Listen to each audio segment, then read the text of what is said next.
Doubts clear किए जाते हैं। आई होप कि आपकी स्टडीज अच्छी चल रही है। तो हम कर रहे थे हमारा थर्ड कंपोनेंट ऑफ स्टाफिंग पे डिस्कशन, जो कि है ट्रेनिंग एंड डेवलपमेंट। उसमें हमने देखा था कि ट्रेनिंग क्या होता है एंड डेवलपमेंट क्या होता है।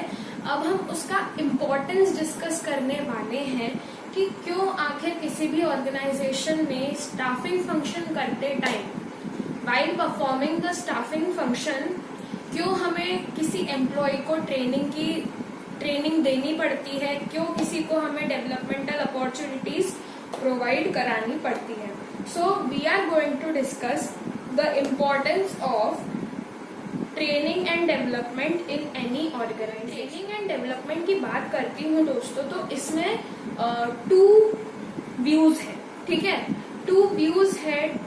पहला है बेनिफिट टू दी एम्प्लॉय। जब मैं ट्रेनिंग एंड डेवलपमेंट के इम्पोर्टेंस की बात करती हूँ कि क्यों आखिर किसी भी ऑर्गेनाइजेशन में ट्रेनिंग एंड डेवलपमेंट इतना इम्पोर्टेंट होता है, तो मैं 2 व्यूज से बात करती हूँ, 2 पर्सपेक्टिव से बात करूँगी, ठीक है। सबसे पहला है कि ट्रेनिंग एंड डेवलपमेंट जो है वो ऑर्गेनाइजेशन को कैसे बेनिफिट करेगा, एंड ट्रेनिंग एंड डेवलपमेंट जो है ये किसके लिए हो रहा है दोस्तों, ये एम्प्लॉयज के लिए हो रहा है। तो कहीं ना कहीं ये एम्प्लॉय को भी बेनिफिट करेगा। तो जब मैं importance of training and development की बात करती हूँ, तो मैं 2 पर्सपेक्टिव, 2 व्यूज रख के बात करती हूँ।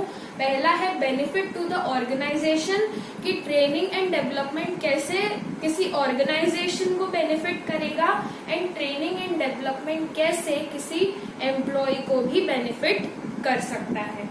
तो सबसे पहले आइए डिस्कस करते हैं कि क्या क्या बेनिफिट्स होते हैं ट्रेनिंग एंड डेवलपमेंट के किसी भी ऑर्गेनाइजेशन को।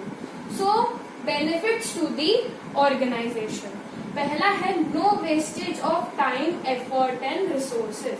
देखो, जब भी ऑर्गेनाइजेशन में ट्रेनिंग होती है तो कभी भी अंदाजे लगाकर, इंट्यूशंस देकर, trial and hit and trial method से कभी भी नहीं होती। जब भी ट्रेनिंग होती है तो एक सिस्टमैटिक मॉड्यूल प्रिपेयर होता है ट्रेनिंग का, कि किस तरह से एम्प्लॉय को ट्रेनिंग देनी है। एक सिस्टमैटिक वे में पूरी ट्रेनिंग होती है, एंड बिकॉज ऑफ दैट, ठीक है, पूरा सिस्टमैटिक वे में ट्रेनिंग होती है।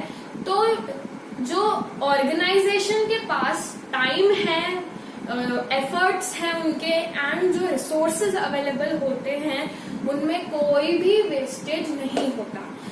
अब ऑर्गेनाइजेशन जो है, ठीक है, ऑर्गेनाइजेशन जो है उसके पास जो रिसोर्सेज अवेलेबल है, जो उसके पास टाइम एंड एफर्ट्स है, उसमें कोई भी वेस्टेज नहीं होता, क्योंकि ट्रेनिंग जो होती है वो बहुत सिस्टमैटिक वे में प्लान्ड होती है। कोई भी अंदाजापंती नहीं होती उसमें, एंड कोई भी इंट्यूशंस नहीं लगाते हैं। सारा जो काम होता है वो एक सिस्टमैटिक वे में होता है, तो इसीलिए it benefits to the organisation, क्योंकि उसमें कोई भी रिसोर्सेज का वेस्टेज नहीं होता। क्लियर है दोस्तों?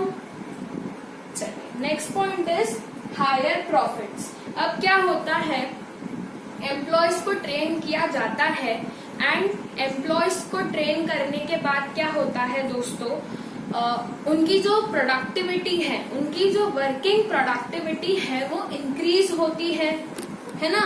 उनकी जो वर्किंग प्रोडक्टिविटी है, उनकी जो एफिशिएंसी है वो इंक्रीज होती है, ठीक है। तो इंक्रीज होती है तो क्या होता है कि ऑर्गेनाइजेशन को वो ज्यादा अच्छी तरह से अपना परफॉर्मेंस देते हैं, एंड ऑर्गेनाइजेशन के लिए हायर प्रॉफिट्स होते हैं। क्लियर है? देखो, कहीं ना कहीं एम्प्लॉय जो है वो ऑर्गेनाइजेशन के लिए ही काम कर रहा है, एंड अगर एम्प्लॉय अच्छी तरह से ट्रेन्ड है तो ऑर्गेनाइजेशन को पक्के से हायर प्रॉफिट होने ही है। सो ऑर्गेनाइजेशन के लिए क्या होता है, there are higher profits because of the increased productivity and efficiency of the employee. Clear है दोस्तों? एकदम क्लियर। तो पहला हमने पढ़ा कि क्योंकि ट्रेनिंग होती है सिस्टमैटिक वे में तो कोई भी वेस्टेज नहीं होता है रिसोर्सेस का। ऑर्गेनाइजेशन को ये बेनिफिट मिलता है। उसके बाद हमने पढ़ा दोस्तों कि ट्रेनिंग से क्या होता है, एम्प्लॉय की प्रोडक्टिविटी इंक्रीज होती है and it benefits to the organisation and it creates higher profit for the organisation. ठीक है, चलिए थर्ड पॉइंट पे। So the third point is reserves of manager for future. अब ऐसा हो सकता है दोस्तों, किसी भी ऑर्गेनाइजेशन में ऐसा हो सकता है कि कोई ना कोई इमरजेंसी आ जाए और जो टॉप मैनेजर्स हैं, टॉप मैनेजमेंट जो है या जो अपने सुपीरियर मैनेजर्स हैं, ठीक है, ऑर्गेनाइजेशन के, वो काम नहीं कर पाए, कोई इमरजेंसी आ गई, फॉर एग्जाम्पल वो कहीं बाहर गए हुए हैं आउट ऑफ स्टेशन, तो क्या होता है, अगर एम्प्लॉय अच्छी तरह से डेवलप्ड है, अच्छी तरह से ट्रेंड है, उसका ट्रेनिंग एंड डेवलपमेंट परफेक्ट है ना, तो क्या होगा दोस्तों, इससे हम लोग एक रिजर्व क्रिएट करते हैं, हम लोग एक रिजर्व क्रिएट करते हैं मैनेजर्स का, उन सभी अच्छे मैनेजर्स का, एफिशिएंट मैनेजर्स का हम एक ग्रुप क्रिएट करते हैं जिसको हम फ्यूचर में इन case of any emergency use कर सकते हैं। सो ये पॉइंट यहाँ पे आता है and it will benefit to the organisation. For example, अगर कोई टॉप मैनेजमेंट का बंदा नहीं है ऑर्गेनाइजेशन में और जो हमारे ट्रेन्ड एंड डेवलप्ड एम्प्लॉयज हैं, जो मैनेजर्स हैं, उनको हम अगर वो ऑर्गेनाइजेशन में नहीं है, टॉप मैनेजमेंट वाले ऑर्गेनाइजेशन में नहीं है और अगर कोई इमरजेंसी आ जाती है, so these efficient and qualified employees can take care of the organisation. तो ये कहीं ना कहीं ऑर्गेनाइजेशन के लिए एक बेनिफिट है कि because of training and development there is a group of managers who can take care of the organisation in future in case of any emergency. ठीक है, तो reserve of manager for future, reserve मतलब group, ऐसा एक group create हो जाता है managers का जो कि फ्यूचर में कहीं ना कहीं मैनेजर बन सकते हैं, कहीं ना कहीं इमरजेंसीज में हमारी ऑर्गेनाइजेशन का टेक केयर कर सकते हैं। क्लियर है दोस्तों? तो ये है बेनिफिट ऑर्गेनाइजेशन के लिए। So the fourth point is reduce absenteeism and labour turnover. Reduce absenteeism and labour turnover, इसका मतलब ये होता है दोस्तों कि अगर एम्प्लॉय जो है वो वेल ट्रेन्ड है तो उसका जो एब्सेंट होने का लेवल है, एब्सेंटिज्म जितना बार वो ज्यादा से ज्यादा एब्सेंट हो जाता है वो कम हो जाता है, उसका ऑर्गेनाइजेशन को छोड़ के जाने का उसकी जो टेंडेंसी होती है, उसके ऑर्गेनाइजेशन के छोड़ के जाने की जो टेंडेंसी होती है वो कम हो जाती है एंड वो लोग एब्सेंट भी कम होते हैं फिर, क्योंकि उनको कुछ ना कुछ नया सीखने को मिलता है।